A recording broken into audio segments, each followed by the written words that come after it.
सुबह से शाम हो जाए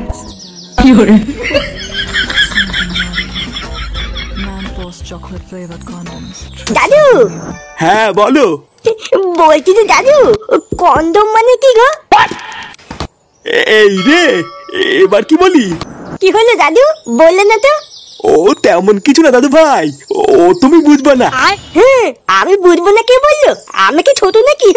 ফুদা তুমি কি বলবা নাকি ঠাকুমার কাছে কি জিজ্ঞাসা করবো? না, এ তো বড় মহা ঝামেলায় পড়লাম।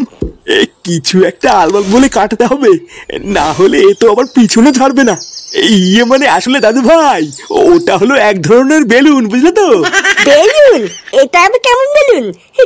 আমাকে একটু কিনে দাও দাদু।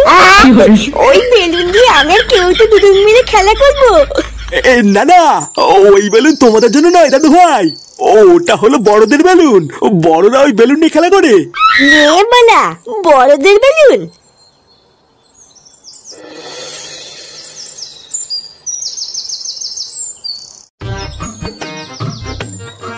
তা হ্যাঁ রে মদন, তো চা করতে আর কতক্ষণ লাগবে? আরে এই তো হয়েই গেছে, আর একটু দাঁড়াও। এই জন্যই তোর দোকানে বেশি খরিদ্দার হয় না, বুঝলি? এক চা করতে যদি 1 ঘন্টা লাগাস তাহলে খরিদ্দার কি বসে বসে আঙুল চুষবে নাকি? আরে অত খোঁজে যাচ্ছিস কেন, একটু দাঁড়া, এক্ষুনি হয়ে যাবে। আচ্ছা মদন, তোর এই চায়ের দোকান থেকে দিনে কত টাকা ইনকাম হয়? আরে না গো ফুটো, ইনকাম আর হয় কোথায়, ওই কখনো কখনো দিনে 100টাও হয়ে যায়, আবার কোনো কোনো দিন 200টাও হয়ে যায়। কি বলিস? তোর এই বালের দোকানে তুই 200 কাপ চা বিক্রি করিস? লেওরা কোনোদিন তো এসে একটা খরিদ্দার চোখেই পড়লো না, তুই অতগুলো চা বিক্রি করিস কখন? এই দেখ ফুটো, আমার দোকান নিয়ে একদম বাজে কথা বলবি না, বুঝলি? এখন যদি তুই দুপুর 12টার সময় মারতে মারতে চা খেতে আসিস, তাহলে কি আমার খরিদ্দার তুই পুঙ্গামারি দেখবি নাকি? হ্যাঁ তা তো ঠিকই বলেছিস। ও ওইসব কথা বাদ দে মদন, তুই তাড়াতাড়ি আমাদের চাটা দে। চাটা খেয়ে আমাদের আবার একটু ক্লাবের দিকেও যেতে হবে। হ্যাঁ দাঁড়া পল্টু, এই দিচ্ছি। কি বলছিস কি রে ফাটা, কন্ডম বেলুন? হ্যাঁ রে বলা, খুব দামি বেলুন। আজকে সকালে আমি আর দাদু যখন টিভি দেখছিলাম, তখন টিভিতে দেখলাম একটা মেয়ে দুধু বার করে দিয়ে ওই বেলুনের অ্যাডভার্টাইজ দিচ্ছিল। কি বলিস কি রে, দুধু বার করে দিয়ে অ্যাডভার্টাইজ দিচ্ছিল? আর ওই মেয়েটা বলছিল ওই বেলুনটার নাম নাকি ম্যানফোর্স বেলুন। কি বলিস? আমাকেও ডাকতে পারতিস, আমিও একটু দেখতাম। আমি তো বলা ঠিক করলে নিয়েছি, যে করেই হোক টাকা জোগাড় করে ওই বেলুনটা কিনবো। হ্যাঁ, তারপর আমি আর তুই সারাদিন খেলা করবো। আমি টাকা জোগাড় করে গায়ে ফাটিয়ে বেলুনটা কিনে আনবো, আর তুমি খেলা করবে, তাই না? পালা, তুই যদি বেলুন কেনার জন্য টাকা দিস তাহলে খেলতে দিব, না হলে দিব না। এইসব তুই কি বলছিস ফাটা? তুই আমার বন্ধু না? আমি জানি জানি, বন্ধু না পাল, ওই সবই পোদ মারার তাল। যদি কিছু টাকা দিস তাহলে খেলতে দিব, না হলে কিন্তু দিব না, বলে দিলাম। আচ্ছা ঠিক আছে, আমি বাড়ির থেকে মার কাছ থেকে 10 টাকা চেয়ে নিয়ে আসবো। আচ্ছা ঠিক আছে, তুই 10 টাকার ব্যবস্থা কর, আর বাকি টাকা তো আমি দাদুর কাছ থেকে চেয়ে নিয়ে আসবো।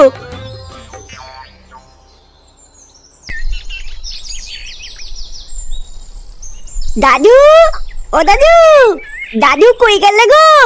এই কি রে, কি হয়েছে? দাদুকে ডাকছিস কেন? ও আমার দাদুর সাথে কথা আছে। দাদু কোথায়? দাদু এখন বাড়িতে নেই, বাজারে গেছে। কি বলবি তাড়াতাড়ি আমাকে বল, হাতে অনেক কাজ পড়ে আছে। নিয়ে মেলা, দাদু বাড়িতে নেই, এবার কি হবে? বাবা কোথায়? বাবাও কি বাড়িতে নেই নাকি? তোর বাবা কোথায় সেটা আমি জানি না, যা খুঁজে না গিয়ে। সেই সকালবেলায় বেরিয়েছে, এখনো বাড়ি ফেরার নামই নেই। একবার বাড়িতে আসুক, তারপর দেখাচ্ছি মজা।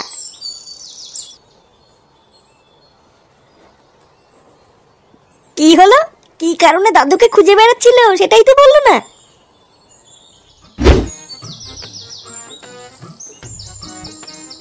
না, বাপের পকেটেও তো দেখতি 1 টাকাও নেই।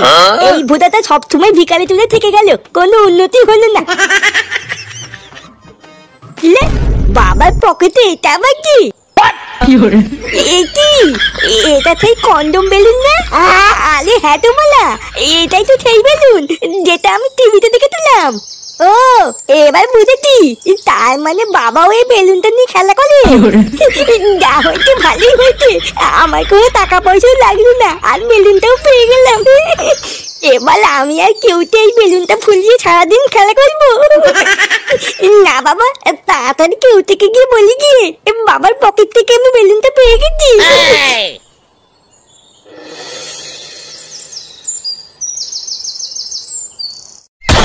তুই কি বলছিস কি রে ফাটা? এটাই সেই বেলুন? হ্যাঁ রে বলা, এটাই সেই বেলুন যেটা আমি টিভিতে দেখেছিলাম। বাড়া, এটা আবার কেমন বেলুন? এই বেলুন তো আমি বাপের জন্মে দেখিনি রে। ছোটবেলার থেকে বাবা তো অনেক বেলুনই এনে দিয়েছে, কিন্তু এই বেলুন তো কোনোদিনই আনেনি রে।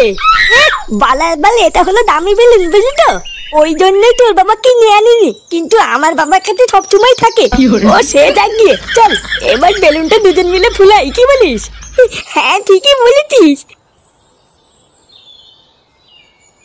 এই তোরা কি করছিস রে? তুই না দেখতে পাচ্ছ না কি করছি? তোদের হাতে ওটা কি, আর কোথা থেকে পেয়েছিস এসব? বালা দেখো দাদু, বেশি মাথা খারাপ করবে না কিন্তু। বুঝা, আমরা এখানে খেলা করছি, খেলা করতে দাও, যাও যাও যাও। হ্যাঁ গো দাদু, তুমি এখান থেকে যাও যাও, তোমার এখানে কোনো কাজ নেই। দাঁড়া, আমি তোদের বাড়ি গিয়ে বলছি, তোরা এইসব নোংরা জিনিস নিয়ে খেলা করছিস। বালা মহা ধ্যাম না তো, কি শুরু করলো?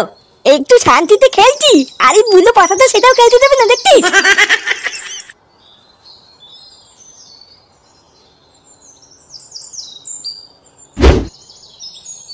আরে বাবা, এত ভাত দিয়েছো কেন? তুমি জানো না আমি এত ভাত খাই না। কোথায় এত ভাত দিয়েছি? অল্প দুটোই তো দিয়েছি, খেয়ে নাও। উফ, এই বেলা করে এত ভাত খাওয়াও তো মুশকিল। নান্টুদা, একই বাড়া, কে আপনি? না বলে কয়ে বাড়ির ভিতর ঢুকে গেছেন, দেখছেন না খাচ্ছে। আসলে নান্টুদা, একটা খবর দেবো বলে তাড়াহুড়ো করে ঢুকে পড়েছি, বুঝতে পারিনি। তার জন্য কি এমন খবর যে বাইরে থেকে ডাক দেওয়ার সময় পাননি? ওই পুকুরের ধার দিয়ে আমি বাড়ির দিকেই আসছিলাম, ও হঠাৎ দেখলাম আপনার নাতি ওই পুকুরের ধারে বসে কি সব নোংরা কাজ করে বেড়াচ্ছে। মানে এত নোংরা কাজ যে আপনাকে বৌদির সামনে এখন বলতেও পারবো না। আমি তো অনেক বাধা দিলাম, কিন্তু আমার কথা শুনলো না। এখন আপনাকে বলে দিয়েছি, আপনার নাতি আপনি বুঝে নিন গিয়ে।